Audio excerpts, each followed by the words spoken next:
Work session to order, and thank Corporal Thornton, Deputy Winnick, and Deputy Manley for being here today. And first on the agenda is the, we also need a motion to allow Commissioner Scheer to participate. Second. All in favor? Aye. All right, welcome Commissioner Scheer. Thank you. First on the agenda is the post-veto legislative funding update. Commissioner Tristan's on his way up, and he'll be introducing the team and the content for you. Consideration and questions. Good morning, Commissioners. I'm Tristan Summer, Pinellas County's Intergovernmental Liaison, and we have our state lobby team, the Johnson and Stewart team over here. We have Anita Berry, we have Amanda Stewart, and Jeff Johnston on this side. Do we have slides available? There we are.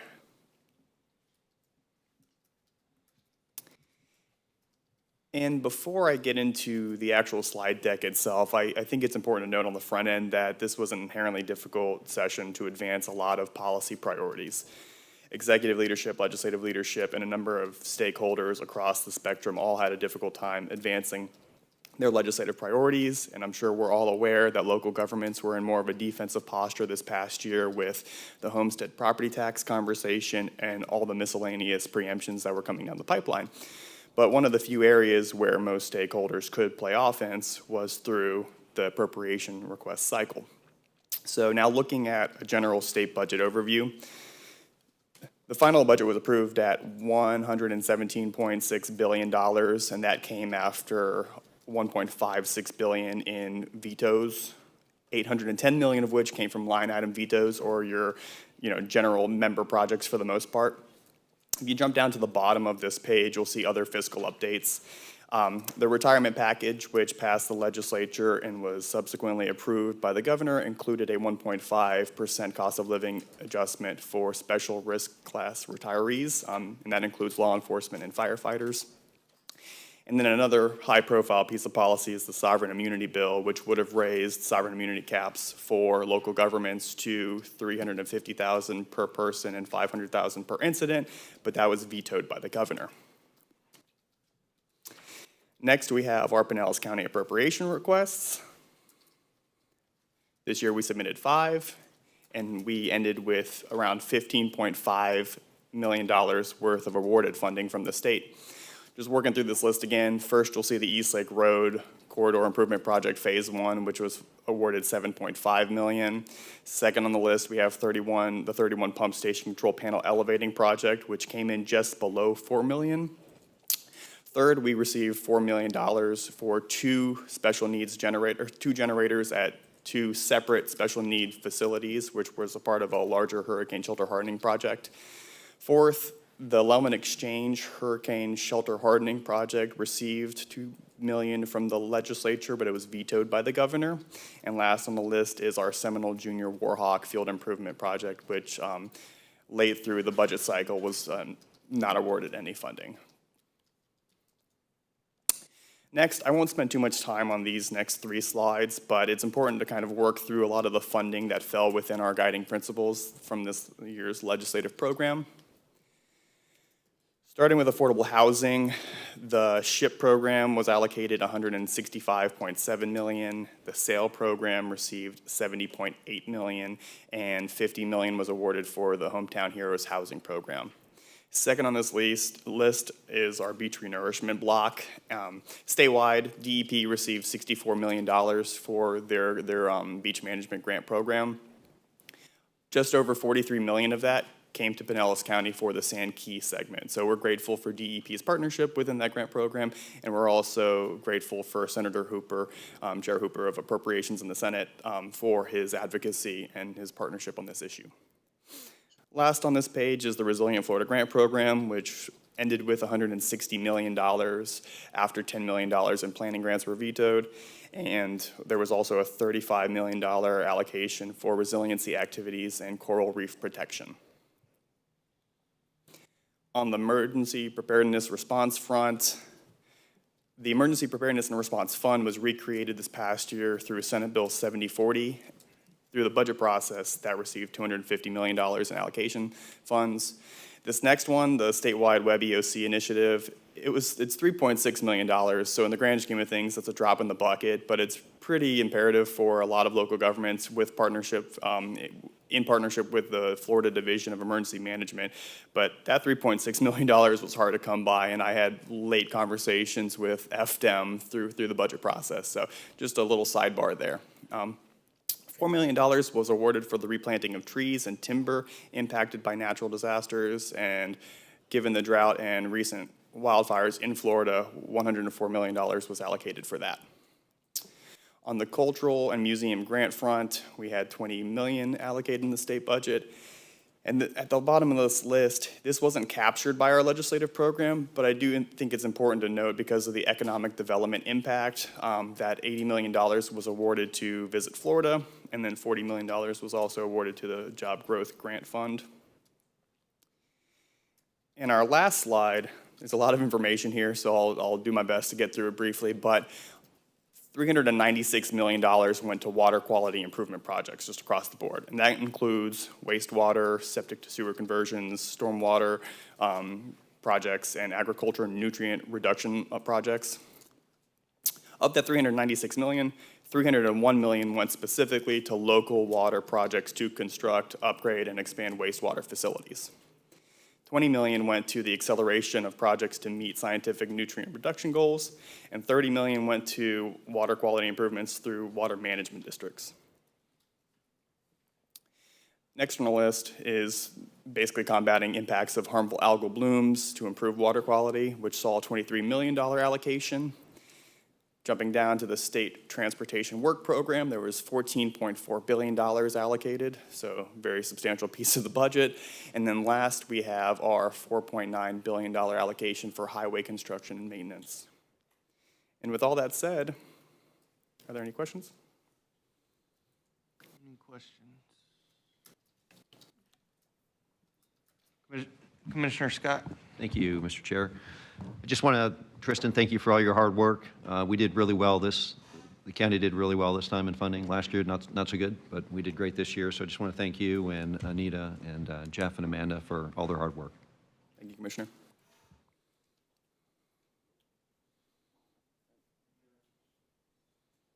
I think Commissioner Scheer maybe had one. Commissioner Scheer?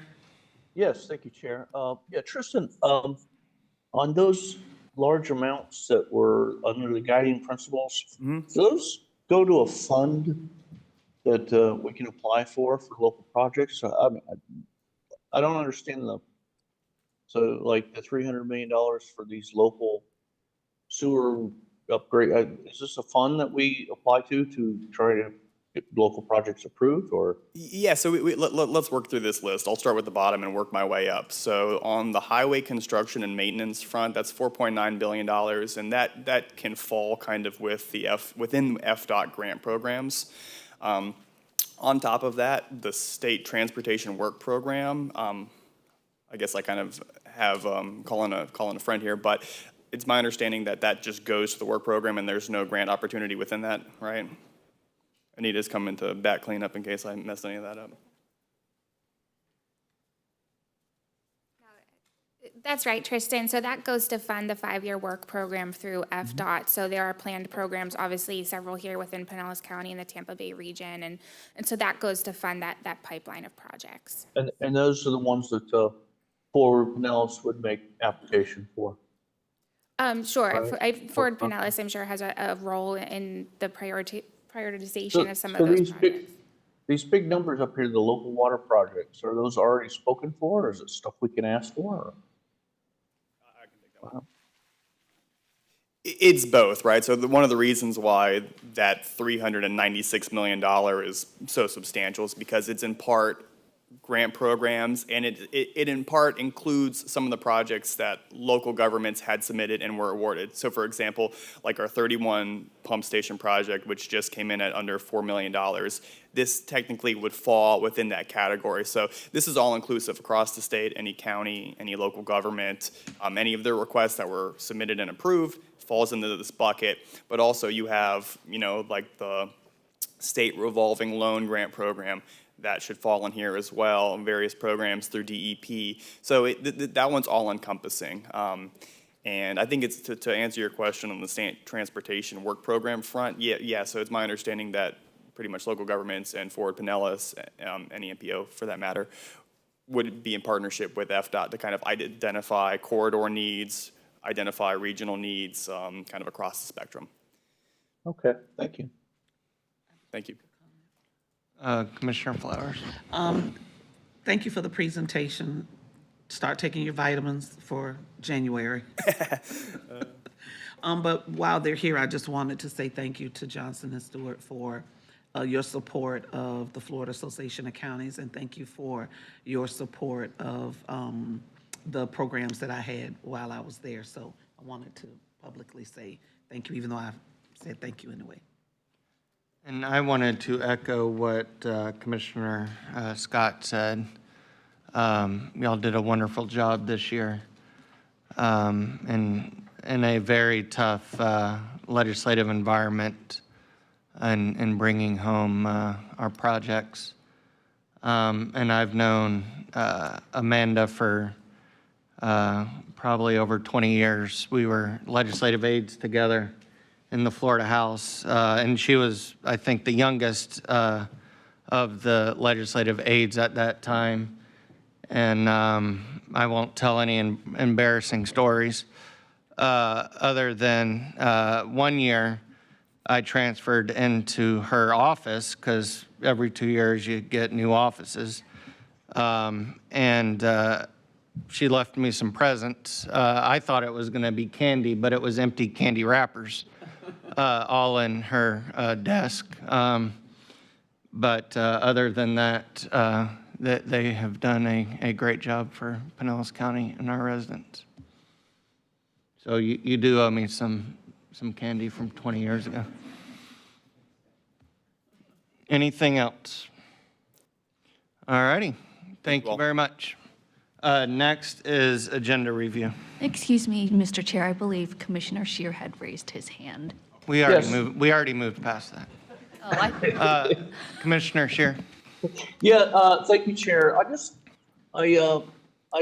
had a question for Tristan and Anita regarding, I've just recently become aware that there's a new state law that budgets will require, under certain circumstances, supermajorities.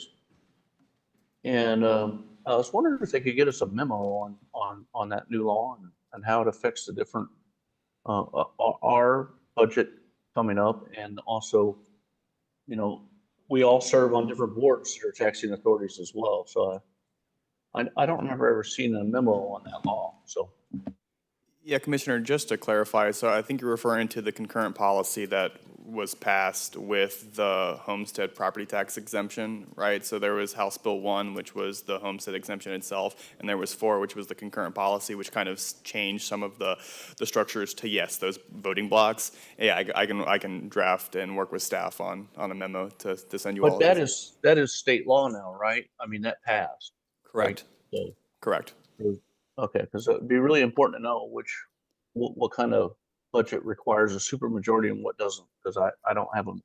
Yeah, Any predominantly it's guidance for on raising millages, right? Yeah. So Right. That's pretty much the main structure, but I can put that formally in writing. I would appreciate it. Yeah, so I don't think there's a real change to the structure for Pinellas County, right? A little change, but There have been some heightened voting thresholds for quite a while in the budget statute, and it generally depends on the rate that you're seeking to impose, whether you're at 100%, if you go to 110%.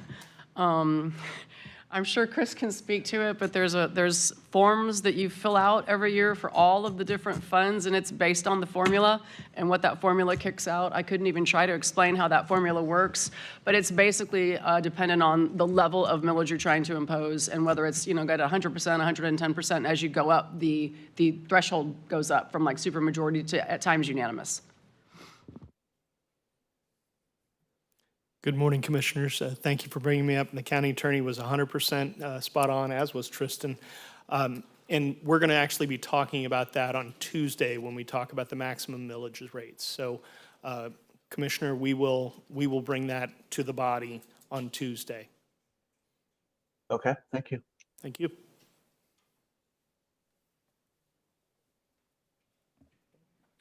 Anything else? All right. Thank you very much. Agenda review. Good morning, Commissioners. The agenda for Tuesday, July the 21st, is quite a large one, so I'm going to try to walk you through all the exciting things in store for Tuesday. We do have our Purple Heart Day proclamation, so Father Bob will be here to accept that presentation. We'll also be recognizing National Parks and Recreation Month with a proclamation.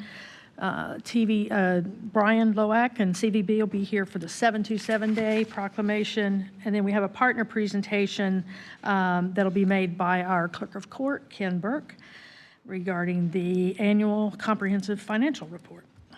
Citizens to be heard. Consent agenda is items 6 through 26. And following the reports for filing, we have at item number 18 is an agreement with Average Joe Landscape, Duval Landscape Maintenance, and Rotolola Consultants for mowing, landscape, and irrigation services. There were 6 submittals to this competitive solicitation, and we're awarding recommendations is to award to the top 3 firms, those that I just read, in the total amount of $2.2 million for an initial 3-year term. The contract does include a provision for 2 additional 12-month terms with mutual agreement by the county. These are contracts that are used on an ongoing basis, and the department that's bringing this to you can also share the contracts with other departments that require mowing services if needed. Item 19 is an agreement with Harper Limbaugh for heating, ventilation, and air conditioning systems and related services. This agreement is with a top-ranked firm, Harper Limbaugh. We received 9 proposals in response to the solicitation. HLL, which is Harper Limbaugh, was ranked the top firm and is recommended for award. We did some negotiating for the final contract price. It's a 3-year term, not to exceed amount of $911,007. So again, this is for use in facilities, maintenance, et cetera. All right, got a few county administrator reports, and then Public Works, item 21. We're asking for ratification of the county administrator's approval of the off-strategic intermodal system funding application with DOT for construction of East Lake Road. This is for the section from Curlew north to Trinity. This opportunity presented itself after the normal notice of funding following our conversations with DOT on East Lake and needing their participation for funding.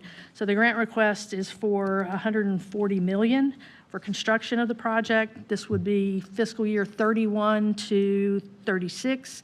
Our match would be $35 million, and that would be, we anticipate to be funded from Penny for Pinellas. So this is a big opportunity, and District 7 created a window for us to apply, so we're hopefully going to have your approval to do that. Item 22 is to ratify county administrator approval of an application to the U.S. DOT for the Safe Streets and Roads for All. It's a grant application for Keystone Road and East Lake Road emergency access improvements. We're asking for $7.96 million. Our match would be $1.99 million. This came with a very short window for us to apply, so we're asking the county administrator went ahead and submitted it subject to your ratification on Tuesday. Hey, Joe. I got a quick question on the previous item. Sure. So the $35 million match from Penny, we're talking Penny 5 at that point. So if for some reason Penny 5 didn't pass and we get awarded those $140 million. So it actually straddles, so you're correct. The last few years of Penny 4 and the first two of Penny 5. And we would either have to provide that funding from another source, right. or at some point in the next 4 years, we would have to adjust either the project or the scope or Right. something else. Okay. All right. Thank you. Thank you, Jill. On 22, what would be the actual improvements being made if we won the grant? Let me get back to this one. So I'm going to ask Kelly to come up to give you the specifics on this one. This is one of our hotspot locations with the fire department's access station, East Lake Station 58. So she can better describe, but it's basically to make things safer when moving, coming and going with those emergency vehicles. Just sharing, if you click on, you see the numbers to the left, if you're looking at just the regular screen with the item, and it's like the case numbers on the left, if you click on that and then click on number 4, it has the whole PowerPoint. You see what I'm talking about? When you go into Granicus, are you in Granicus?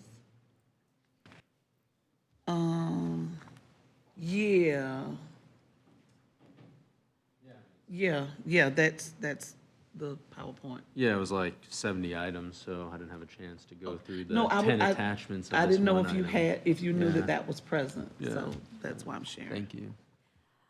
Yeah, so this initially came from the fire station, yes, just to help them get out, but it also offered us an opportunity to make improvements to this intersection overall. It is a heavily congested intersection, especially with folks commuting in and out of Pinellas County.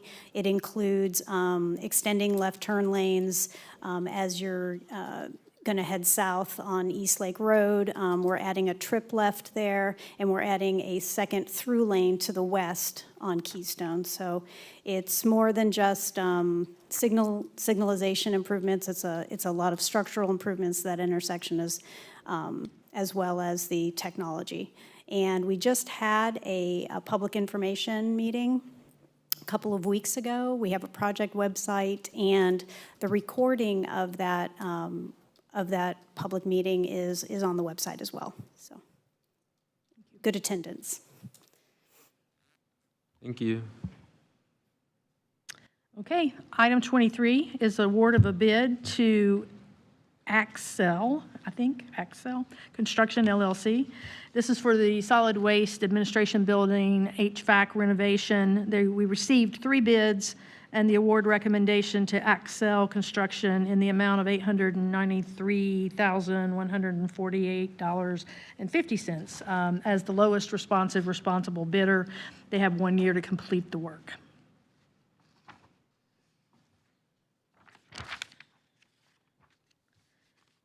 '24, awarded bid to Waste Management, Inc. of Florida. This is for the Lellman Residential Waste Collection, Disposal, and Recycling Services. We received 3 responsive bids. Waste Management ranked the highest as ranked best for being the lowest responsible bid to provide twice a week residential collection in the amount of $11,748,000 for the initial 5-year term, which it covers January 26th through December 31st of 31. And obviously, you have the money coming in your recommended budget for the first year.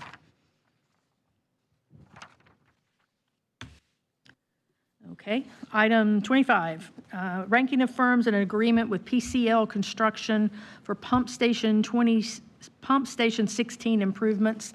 This is a design build contract. We let the solicitation to have 2 phases. The first is to design the rebuild, and the second phase is to construct the rebuild of this particular pump station. We ranked, the top ranked firm was PCL Construction, and the amount of $2.2 million, almost $2.3 million for phase 1, which is the design piece. We would come back to the Board of County Commissioners with a lump sum guaranteed maximum price from the team at PCL once they have the construction details prepared and ready to go. They have indicated use of 4 small business enterprises for this particular contract, and the funding is available in the sewer renewal and replacement fund.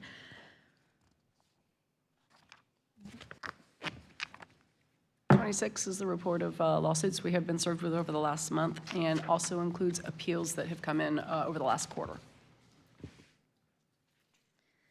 Item 27 for the airport is approval of a fiscal year 26 project application requesting $95,202 from the FAA. This is under the Airport Improvement Program. The grant will fund 36 vehicle movement area transmitters, which would be installed and configured to airport vehicles and equipment access to the airfield. The grant pays 90% of the cost, with PI paying the other 10%, and the funding is proposed in the coming year's budget to match, should the grant be received. Item 28 is historical preservation ad valorem tax exemption for 2 historical properties in St. Petersburg, located at 7321 3rd Avenue North, known as the Mathis Residence, and 3243 8th Avenue North, a property in the Northwest Kenwood Local Historic District. The tax exemptions apply only to the increase of the value of the improvements. Item 29, First Amendment term extension with BKN Creative LLC for marketing services as requested by the board and by Human Services. This amendment exercises the first 12-month extension per the terms of the contract that you already have approved. It increases it by $910,000, extends the term for 1 additional year from August of 2026 to August of 2027.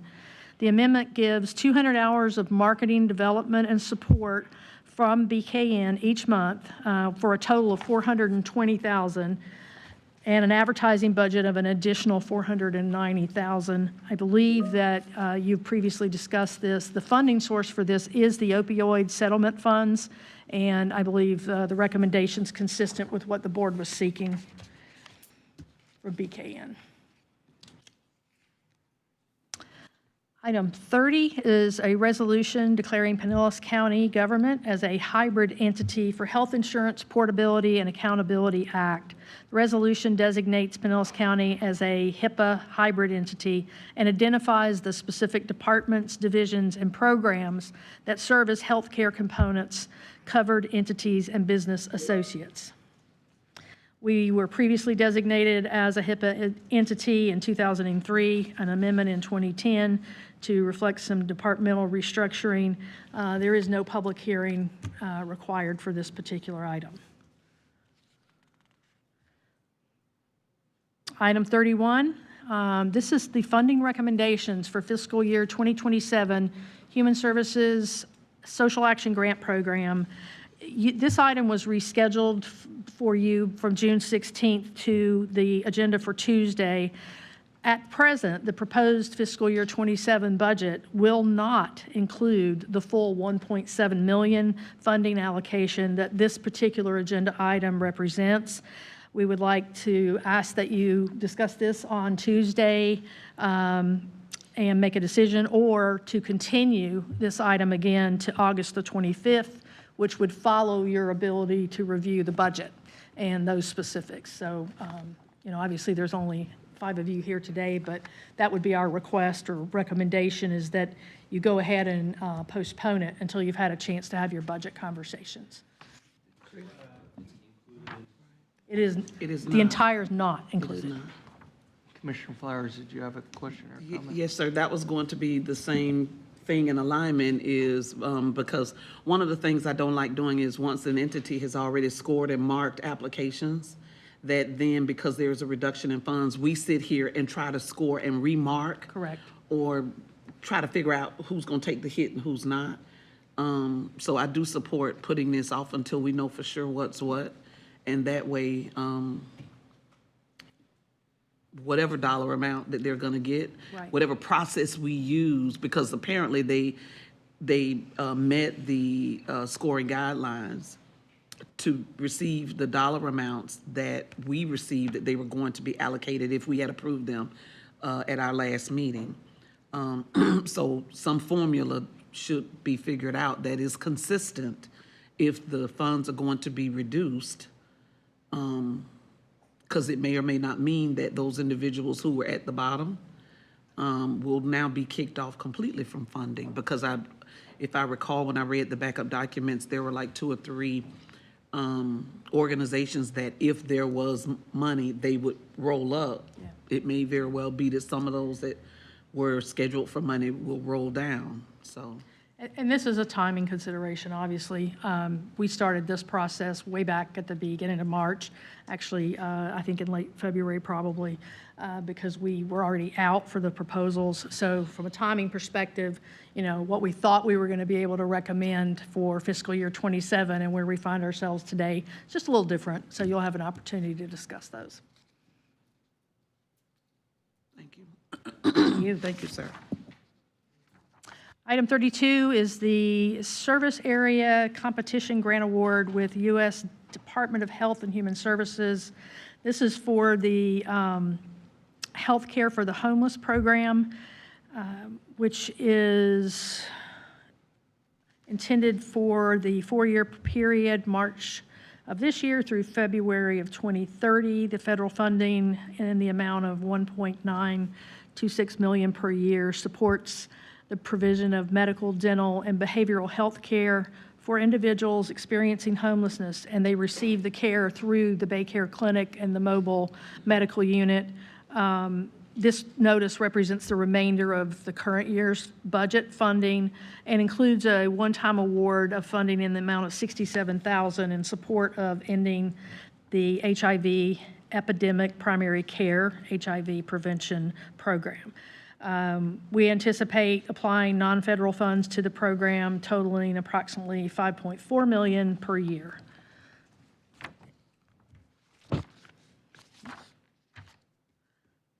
Moving on to item 33, this is a contract with, I'm going to try to say this as Suspecca LLC for painting services for building exteriors, infrastructure systems, and pressure washing countywide on an as-needed basis. Procurement actually issued this competitive selection on behalf of countywide services and departments that are available to use it. The proposed agreement is a not to exceed of $2.4 million for a duration of 3 years with provision for one 24-month extension. There is a provision for a unit price adjustment tied to the CPI for those future years. We had 19 responses to this solicitation, and we do recommend to Suspecca, as they were the lowest responsible bidder. Funding is included in the current year budget, and we do have a non-funding clause should anything impact funding in future years, but it's available for use countywide by departments. Commissioner Nowicki, did you have a question? Yes, sir, thank you. Are there specific projects, I mean, that this is needed for? I mean, it just, in like a tight budget year, is this really necessary? Like, do we have a backlog of pressure washing or, touch-up paint that we need to do this year? Like, is it critical to our day-to-day operations for our residents? It's a great question. So I think it is probably a combination. I can have Blaine come up if he or Chris want to come up and speak to the scope of this. The pressure washing, we generally need year to year. We typically will overspend, or basically there's more work than we have money for. And a lot of that's related to making sure that the entrances are safe, they're not slick, they're not overgrown, or that sort of thing. But the painting for the building exteriors and the infrastructure systems, we can get you a list of what the projects are. I believe that we are currently at a maintenance deficit. They're playing catch up, some painting that's already been deferred. But we can get you that list before Tuesday if you'd like, to see just for maybe the coming year what's on tap. Yeah, I mean, because especially if we're looking to like vacating a lot of our properties, I mean, Sure.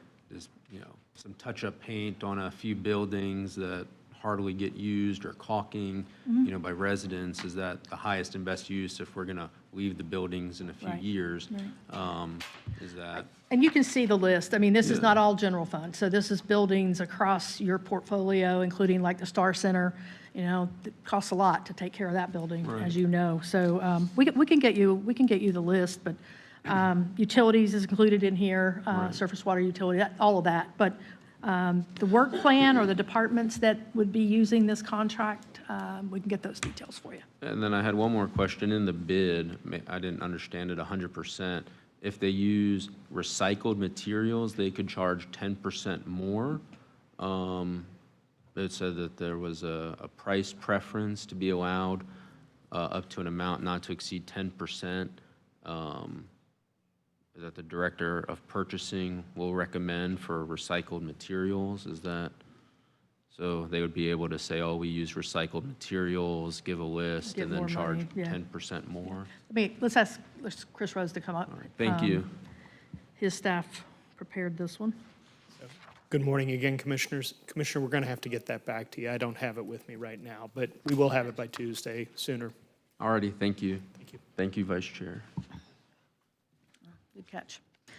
Item 34 is a reimbursement resolution to establish intent. Wait a minute, I'm sorry. Yeah, approval of a reimbursement resolution establishing intent for purposes of Section 1.150-2 of the income tax regulations to reimburse certain costs related to the capital improvements to the North County campus with proceeds of future tax exempt financing. The adoption of the resolution doesn't constitute any authorization for the board or the county to incur debt, nor does it require us to do so in the future. This is basically setting this up to be able to have a tool in the toolbox for tax exempt financing in the future for the North County campus. I'm sorry, I'm hesitating because I made notes on a different page for this item. I don't have them on the right page. But we can answer any questions you have. Again, this was requested by the board, so staff brought this to you. And we can talk more fully, I guess, on Tuesday. But it's basically just giving you some flexibility should you want to do the tax exempt financing on North County Service Center when you go to fund it. Any questions? Okay. Sorry about that. My notes will show up on a different item somewhere.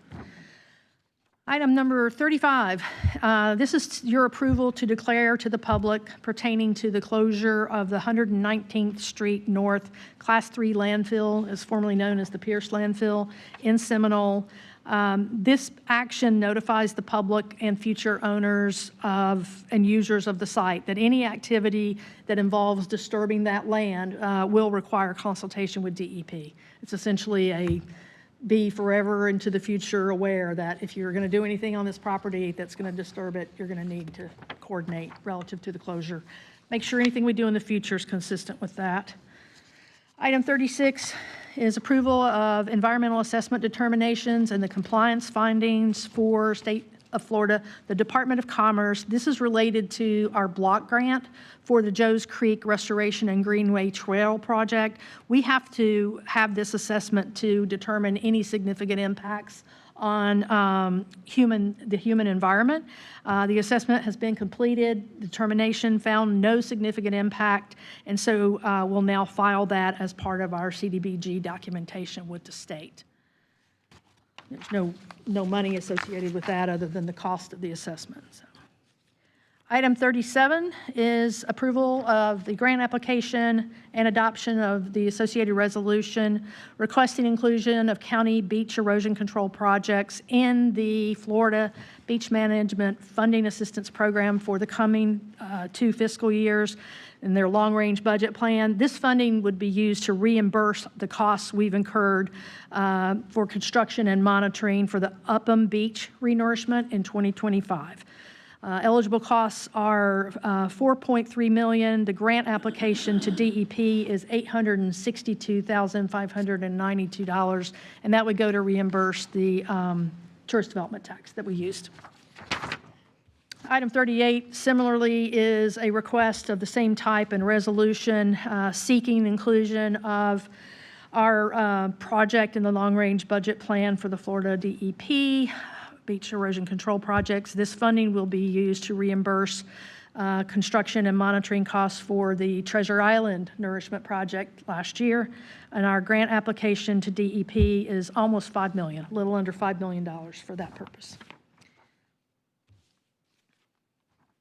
Item 39 is approval of a modification to the grant agreement with the U.S. Environmental Protection Agency for air pollution control program support. This application approves a third modification in the amount of $250,610 for the current fiscal year. The county's match for these funds are a combination of tag fee funds and locally generated air program revenue. Charges costs to the general fund that are not reimbursed by the U.S. EPA are wholly offset by the air program resolution. So there's no impact to the general fund. We seek as much reimbursement for our air quality program as possible. Item number 40 is purchase authorization with AIP US LLC. This is to purchase Cisco data communication equipment from AIP. And these are 4 required components that go into our switches on our various control boxes and mechanisms for traffic components.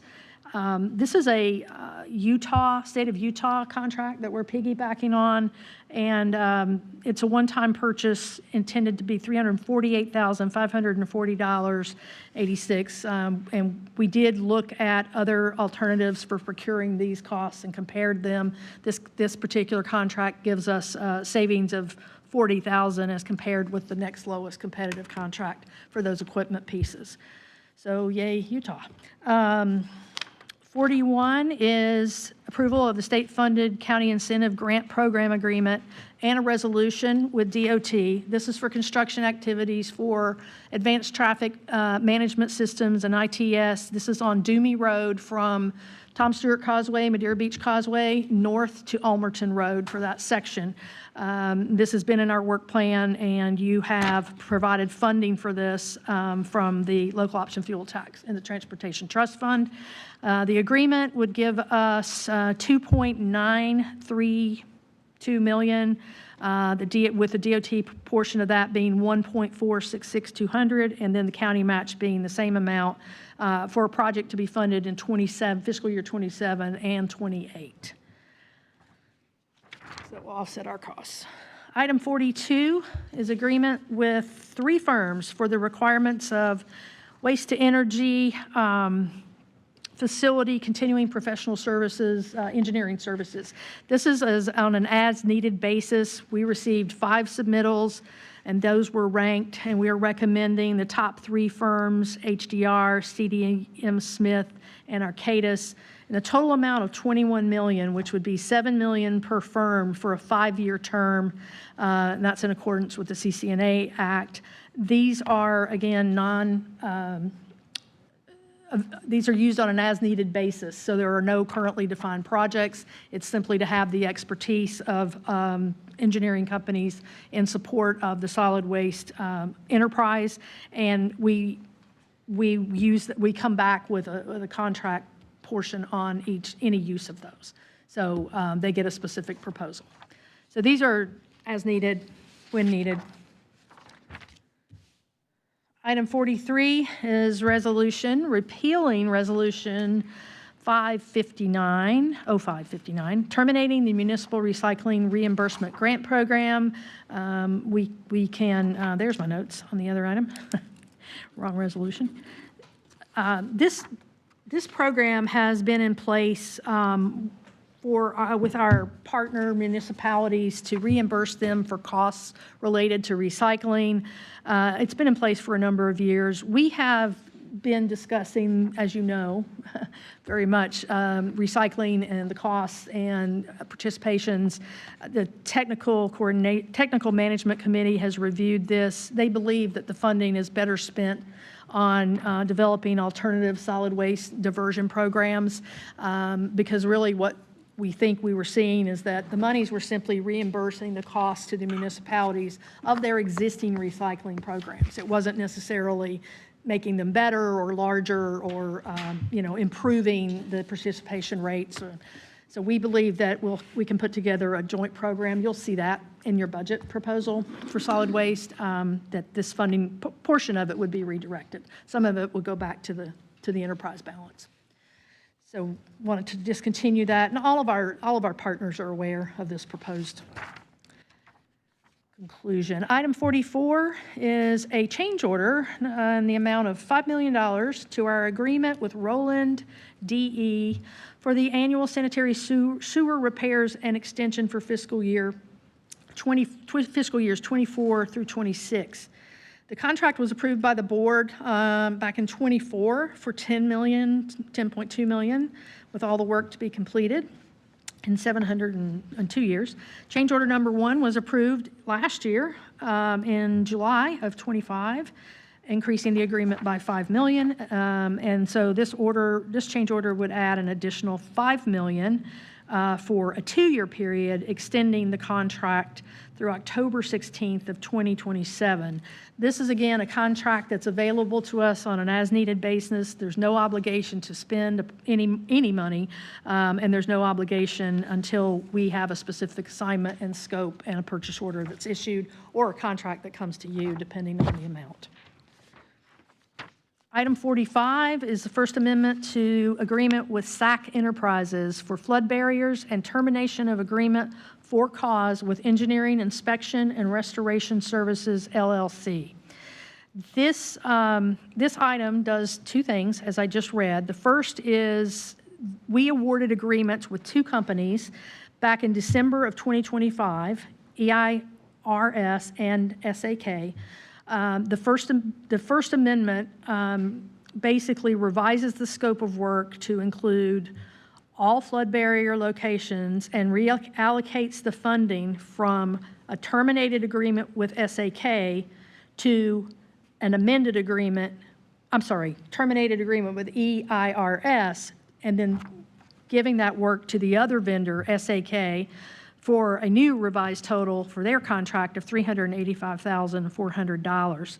We are terminating EIRS for their failure to perform, as outlined in your backup, and then reallocating the money. There is a time consideration related to this particular project because of the funding sources, and so we think this is the most expeditious way to go about getting the work completed. These flood barriers are primarily doors and barriers that can be installed at our primary utility locations. And it includes, I believe, Keller, Dunn, South Cross, and maybe, not sure about Logan, but so it's a project that's been planned and has been initiated, but we've had a problem with one of the two vendors performing, and we want to move that funding over to the other vendor to get the work done. So it's not new money, it's just moving it. Item 46 is a BTS item for purchase authorization with Granicus Inc. for software maintenance and support for a price of, can't see the award amount, I know it's 3%, capped, here goes, not to exceed 1.974 million through December of 2030, so it's a 4-year coverage. Item 47, Emergency Medical Services Authority to issue and renew certificates of public convenience and necessity for non-medical wheelchair transport provider pursuant to the 6 firms, I'm sorry, there's currently 9 and 6 firms providing non-medical wheelchair stretcher van and 2 firms providing stretcher van transport services. The vehicle inspections are performed prior to issuing their certificates, and the records are kept on file.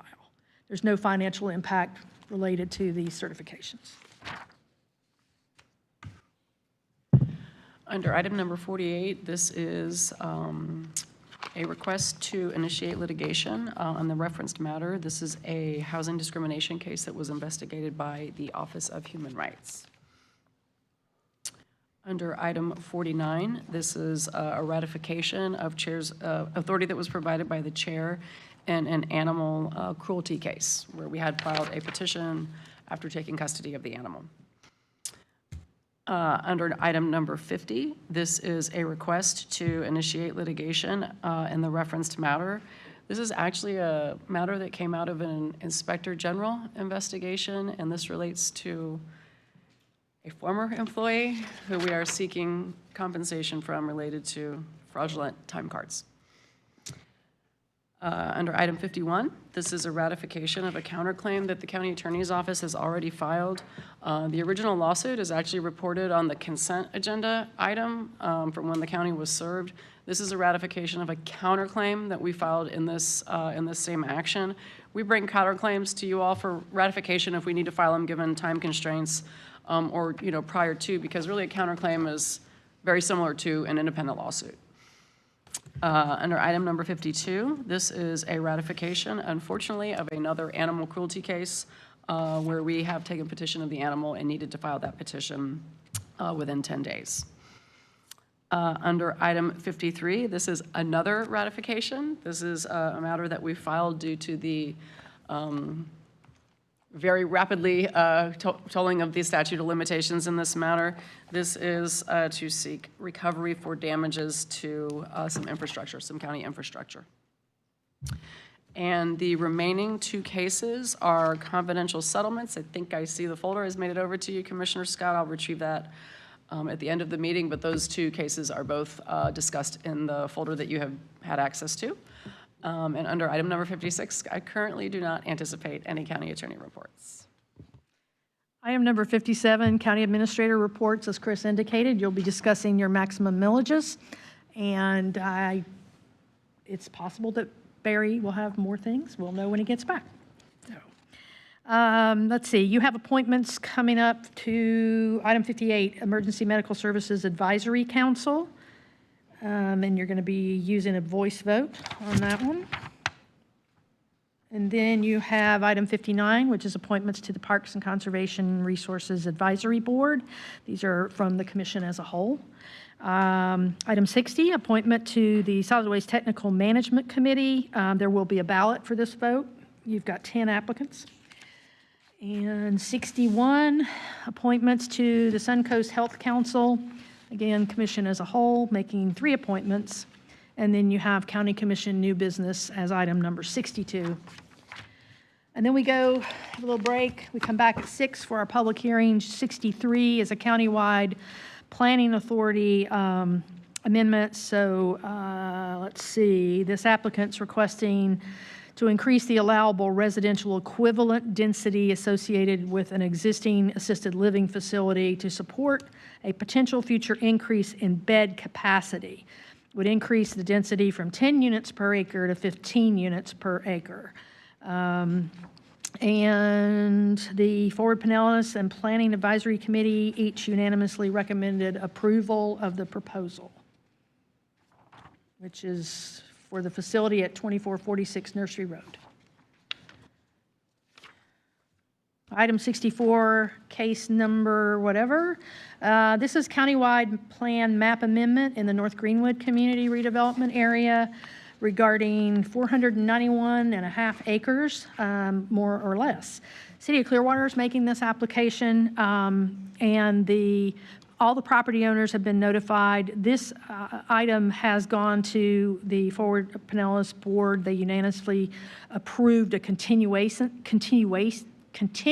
of the case to its July 8th meeting, which they did have, and has now been recommended for your consideration on Tuesday.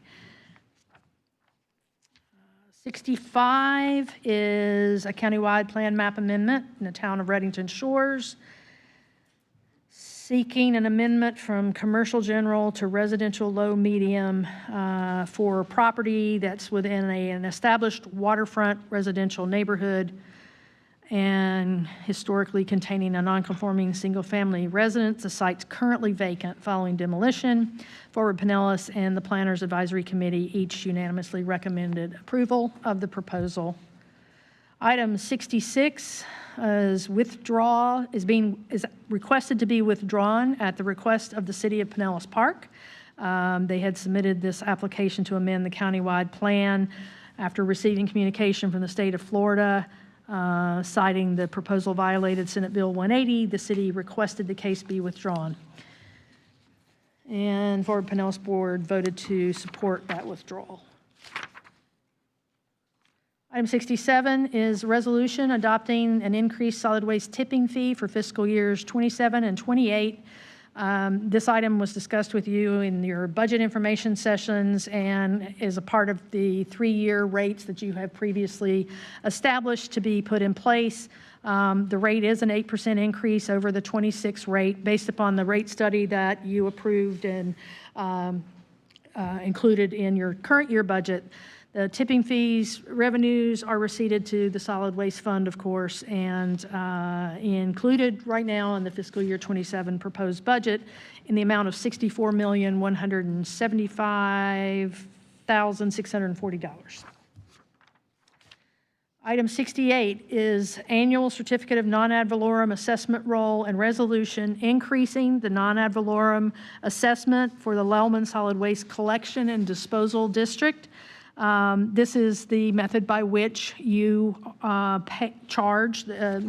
gain the revenue from the residents to pay for the solid waste services in Lellman. The resolution increases the assessment fee to $288 per year per unit, January 1, 26 through December 31 of 26. The increase equates to $48 increase over the previous year. It is included in the fiscal year 27 budget, and the notices for this have gone to all of those residents who receive the service. Item 69. Tax Equity Fiscal Responsibility Act resolution for the reissuance for federal tax purposes by the Pinellas County Education Facilities Authority. These are for revenue refunding bond in a principal amount of not to exceed $3,528,367.30 on behalf of St. Paul's School, which is located in Clearwater. This is basically a TEFRA resolution, is what we call them. So you've seen these before, and you have this one before you for Tuesday. Item 70 is an amendment by resolution to realign appropriation and reserves for fiscal year 26 budget, so within the current year budget, to recognize unanticipated revenue, realign appropriations, and they are outlined in your backup, but there's a couple of them that are the larger portion. We're realigning almost $5 general fund reserves to supervisor of elections, a little over $500,000. The sheriff, a little over $850 million, and human services state mandates, $133,700. Also realigns $4 million from reserves to maintenance north and south operations, which is South Cross. This is in the sewer revenue and operating fund. This is related to unanticipated repairs. We've had a number of large breaks, and people keep hitting our pipes, and stuff has to be fixed. So just more than we would typically see in a normal fiscal year. Then we also would be you would be realigning $793,000 from reserves to the general fund from the general fund to the building services fund. This is to recognize $793,000 in unanticipated revenue from building services, and it was mainly related to the substantial damage efforts and that entire process, so it's kind of a one-off almost. And then we also need to recognize a little over $1.2 million unanticipated revenue in the ARPA fund, and to transfer appropriately transfer to general fund to complete the ARPA transactions. We are fast running out of time. Those ARPA projects have to be finished before the end of this calendar year, so we need to make this shift so we can spend the money. We're also, then you see, there's the other side of the ARPA transfer, and then realigning it, as I said, to spend the money. Part of that is, about half of that is to add a playground replacement, because we already have that contract and we can move quickly to move that up. So Chris would be happy to give you more details on that, I'm sure. Item 71 is the ordinance amending the code relative to the towing ordinance. You approved rate adjustments in June, but you requested additional ordinance revisions for consideration on Tuesday. The draft ordinance has been properly advertised. However, our team, the staff team, will not be here on Tuesday to present these, and we're here to figure out how to staff that on Tuesday, or we would recommend that you consider rescheduling the item to August the 25th to allow us to have the right team here and allow you to have the proper amount of time to review the proposed recommended changes. Happy to discuss it on Tuesday. It's already on your agenda. It's advertised, so they would have to continue to a date certain, I believe. County Attorney? Okay.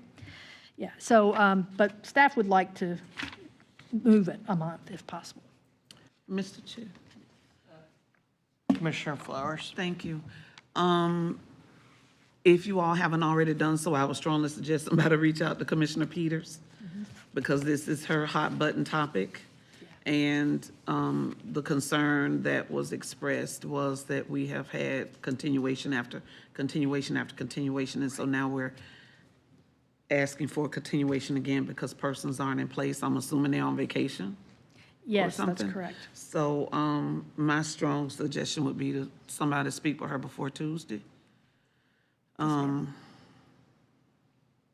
I believe that has I don't mean occurred. this to sound rude, so please don't take it this way, but business shouldn't stop at the county because somebody's on vacation. Persons, just like with us, if Yeah. one of us are missing, business continues, meetings continue. Yes, You present the information. We've talked about this a number of times. yeah.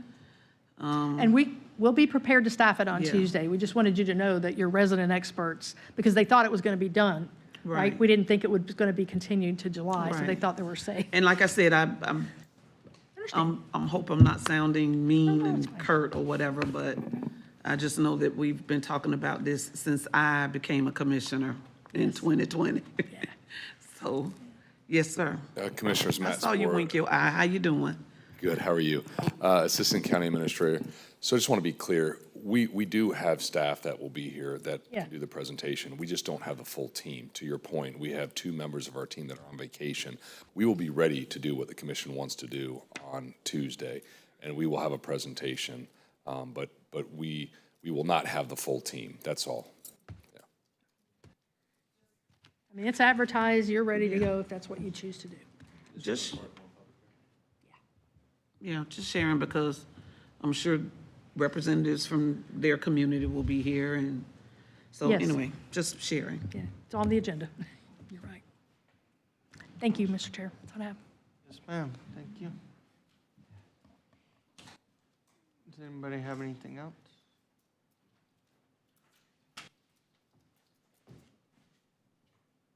Any good jokes? I just want everybody to see what time it is compared to when the other guy's presiding over our meetings and asking tons of questions and comments. All right, see y'all on Tuesday. Thank you.